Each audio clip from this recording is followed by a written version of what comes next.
Welcome to an integrated dynamics tutorial for Minecraft 1.12. So today's video is going to be on operators, specifically using this screen, using a few applies and the pipe.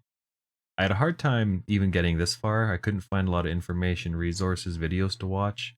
So I feel like I should make a video here with some of the concepts, the hurdles that I overcame, and maybe it'll help somebody. And also, I'm still learning this mod, so somebody might watch this and correct me, and that's a huge reason I'm doing it too, is I'm still very confused about the whole thing. And in the comments, not the comments, in the description of the video, I'm going to try to leave some resources that I came across, so check those out. And some suggestions by people on the Discord. I asked some questions, a great place to ask questions. They gave me some tips, and I think I had a light bulb moment last night when I was talking with somebody in the Discord. So the example today to show off these operators is a simple temperature formula. It's converting Celsius to Fahrenheit, and it's not a fully functional formula. It doesn't work with negatives, but just to demonstrate it here. If we've got an input of 20 Celsius, the screen reads a Fahrenheit value, and then of course you can increase it or decrease it. And the only glitch with this formula is you can't take a negative number. You just get 32. So 0 Celsius is 32 Fahrenheit. Basically, we have a variable store with these variables that I've kind of built, and I'm going to show that here in a second. And then a screen showing my final answer. And basically all that's used here is the inventory reader. So I'll throw down a few blocks. I got the variable store, a couple cables, inventory reader, the chest, and a cable up here for a screen. I've heard the point of the operators are to defer giving values to the end, if that makes any sense. So like all programming challenges, it helps to take the problem and kind of break it down. The first thing I want to do is this formula has a ratio, a 9/5, 9 divided by 5. So if I grab a double and I make one of them 9 and the other one 5, and double's key. If you just use an integer right here, you lose that decimal. So of course you're going to lose all kinds of accuracy. So you have to use a double, very important. Now I believe you can just use the division operator and punch these in, throwing in 9 here, 5 here, you get your output. But you can also go like this, and I'm just doing it like this to try to use this more to kind of understand it. But I can actually search division. And what happens here is this is just me making a division operator. It's basically like an empty formula. It's kind of like x divided by y. You don't know what's going to go in there. And it's helpful to grab the labels. So for this one, I'm going to call it my division. And then I'm not going to bother naming the doubles because you can see 9 and 5 are there. So now this is where we use apply. And I believe I want to use apply too. So for a given operator, give it 2 values. So basically, this is like a function. It's a division function. You're saying, I want to use this function. I'm going to input the first variable is 9 and the second one is 5. So it's going to put in those 2 values and then into this operator and apply it. And excuse me if I use the wrong terminology. And so you don't get mixed up. I want to now name this my ratio. And I also find it helpful to put everything in the box now. So the first thing I kind of made was my division. And then I had a 9 and a 5, which gave me this ratio. And I'm going to keep that because that's kind of the next thing I want to do. And this time it's going to be the apply operator. And I should name this my multi. So this is where things get kind of interesting. And I kind of had a bit of a light bulb moment. Is I have a operator multiplication that expects 2 values. You're taking one number multiplied by another number. In terms of my temperature formula, the my ratio is one part of that. But what I'm missing is the C, the Celsius. I got to take Celsius times it by this ratio, 9 divided by 5, which FYI is 1.8. And then at the very end of this whole formula is plus 32. That's the conversion between Celsius and Fahrenheit. This multiplication, it needs 2 parameters, but I only have one. The other one is unknown. It's C. We don't know what it is yet. So this is kind of the power of operators. I only want to give it one parameter. I want the other parameter to kind of be not known yet. So if I do this, it's going to apply the my ratio to this operator. and I'll get the output. And I don't have strong math skills, so I'm going to call this my term 1 because it's kind of the first term. Don't know. Don't know if that makes sense. Okay, so I believe my multi can now go in here. It's no longer needed. And then my ratio was also used. These two were used to make my term 1. So now for this whole formula here, we basically have c times 1.8 or c times 9 divided by 5. We need to do the plus 32. So again, going back to operators, I could just type addition and you would just get a number plus another number, but you lose your, I guess, the flexibility. Like operators give you the point of the operator, like I mentioned before, is to defer giving values till the end. So I don't really know what this number is going to be, right? It's going to be my term.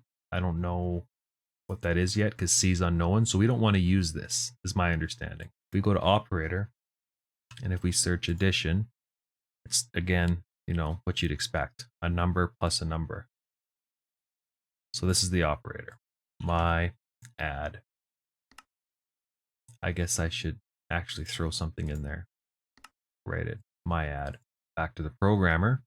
If we do the apply, actually, you know what? That's not true. So if we try to visualize this here, I don't actually have to do anything yet. Basically, Fahrenheit is going to equal my term, whatever that resolves to, which is your C times 9 divided by 5, plus your 32. And I just realized I did forget a term. So integer, it's fine to use integer because 32 is a constant. And it says right there, 32. And then we have to do apply. So then we do apply here. And I believe, again, we just want to use the single apply because we don't want to do two things getting added because we don't know what the first term is going to resolve to. So we've got my add applying 32. We go back to the variable here and we try to stay organized. I'll throw the my add there with the integer. And as a quick recap, I got my division, my multi, my add, and I try to keep the pieces that worked with this operator kind of together. So I got the 9 and the 5, the my ratio, and the integer kind of with their respective pairs. So these are my terms. I should name this one my addition. I guess this would be my term 2 maybe, if that makes sense. So now looking at this, basically Fahrenheit equals my term 1, which is your C times 9 divided by 5, plus your second term, which is just 32. So this is where we use the pipe operator. Pipe, creating a new operator that pipes the output from the first operator into the second operator. So my understanding with that explanation is we are going to take the multi-term, the multiplier term, and then the addition term. So what's going to happen here is basically if we take a Celsius later, like inventory count from this chest, that's going to be kind of my mock Celsius reading. We're basically going to later apply that to this term, which will have an output that'll get applied to this term, which will have an output as the final answer. So, C goes in like 20 times 9 divided by 5, and then into here plus 32. So this is now going to be called my I don't know how to spell Fahrenheit, to be honest. My Fahrenheit. I feel like that could be close, but this is not an English class. So I can now throw these terms here, and I'm actually going to say my term 1 is part of that, and my term 2 is part of that. So now we have an operator that we've made ourselves. We input a value, and then it kind of just daisy chains along, goes into input 1, 2, and then outputs the final thing. And it's for curiosity. If we look at it in the screen here, we're going to see a virtual piped operator, number. I don't fully understand what this means, but it's some kind of a syntax for Haskell, I think. Don't quote me on that. But here's the final step here. This is kind of where the magic happens. if we go to this inventory reader and we say, hey, you know what, we want to get the inventory count for this fake temperature. And if I didn't explain it already, this program has no point to it, and it doesn't even fully work as a temperature conversion, right? Because it doesn't do negative. The whole point is just to kind of learn how to use operators. Inventory count. So obviously, if you throw the count in, you've got 0, and then I throw in a half stack, I see 32. So that works as expected. So the power of this now is, let's say we need this for something, and then we're actually finally going to use my Fahrenheit calculator, and I've decided that this card tied to this chest location, it's time to resolve it. So if we do apply, we can take this formula we built and actually plug in the Celsius and then get an output. And I plug these guys in as my final thing. We toss that in and we got 89.6. And I'm pretty sure that's right, but I'll go down to 20 degrees because I know that's about 68. So I'm pretty confident this is right. And I just want to show something here about the importance of the order of operations. If we were to take my first term, which is my ratio and my Celsius, plus my 32 integer, if I was to mix these up to do term 2 piped into term 1, so instead of getting my Fahrenheit, I would get the wrong thing. And I'll just demonstrate that in case somebody's curious. But if we were to put these in backwards, they basically have 32 plus, or no, 32 piped into this ratio, you get the wrong answer. So just to highlight that, we have this thing that's wrong. I should just label this so I don't forget. Wrong. So if we throw in my term 2 and my term 1, so that's good. That's fine.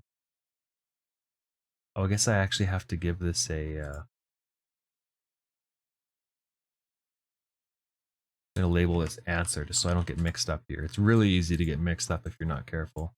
So answer, we know that's the good one. And now if we take this inventory count and we apply this to the wrong formula that got built backwards, take our wrong formula and we plug this into it, we'll get the wrong answer. So this is, I guess this one can be right. This one can be wrong. Tie those together. This is just for your own organization, right? There's no point to what rows matter, just in case somebody didn't know. And here's the wrong number, 93. So basically what's happening here is 20 is getting added to 32, which is 52, I think. Good Lord, can't do math. 52, and then that's times by 9 divided by 5, which of course you get the wrong answer because that's the wrong formula. So I just kind of wanted to highlight that piping, order of operations matters. You're literally kind of chaining along functions. And something that I should point out too, in case anybody is trying to figure out flips, I haven't figured these out yet, but apparently they're quite powerful and they allow you to kind of flip your functions around as you're making them. Because if you need to build something in a specific order, flip allows you to do that. But that's above my head for now. I haven't quite figured that one out. That's, I guess, goal number 2 for me, is figuring out this operator and how to use it. I guess as a bonus here, if anybody's still watching, let's get rid of the wrong and get rid of this wrong one. Stick them over here. If you're wondering why did I go to all this work to build this setup, because if you're familiar with integrated dynamics, you'll know that you can't just split networks. Kind of lost my train of thought here. Answer, here we go. So if I throw the answer in, we get 68, but let's say, hey, we built some real cool function for, I don't know, mob sorting or for some use. If you go to another network now, it doesn't work because it couldn't find all these other variables that are missing, all of these things. So there's a way to fix that, or not fix that, but to make your functions that you've made more useful if you can actually take them to other networks. They all have to persist in the same world. That is one restriction with the mod. You can't like export your program, I don't think. I think it has to stay with the world. But you can take this my Fahrenheit here, and I can walk over to a Materializer that I think has to be on the same network. I go to this Materializer, I throw in my Fahrenheit, which is my operator that I made, and then I get this thing, which I guess is a materialized version of that. And I'm still rusty on this. If I throw that back, what I should be able to do now is, like, let's say build another system where I needed this function to work. And I could go in here and I could say, you know what?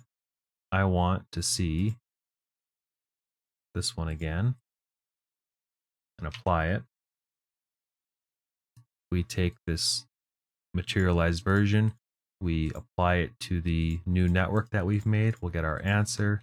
And of course we throw our answer in, it won't be happy until we throw in this materialized operator and a stack. We'll do 20 again because we know the answer is 68. And you have to click on the right thing. Wow, I did that way wrong. And the answer is 68. So that's pretty cool. And as a recap, I did that only using these two things because this was materialized in here. And for curiosity, actually, if I break this, what happens? Oh, it seems to persist. That's good news. I'm kind of fuzzy on how all that works, but there it is.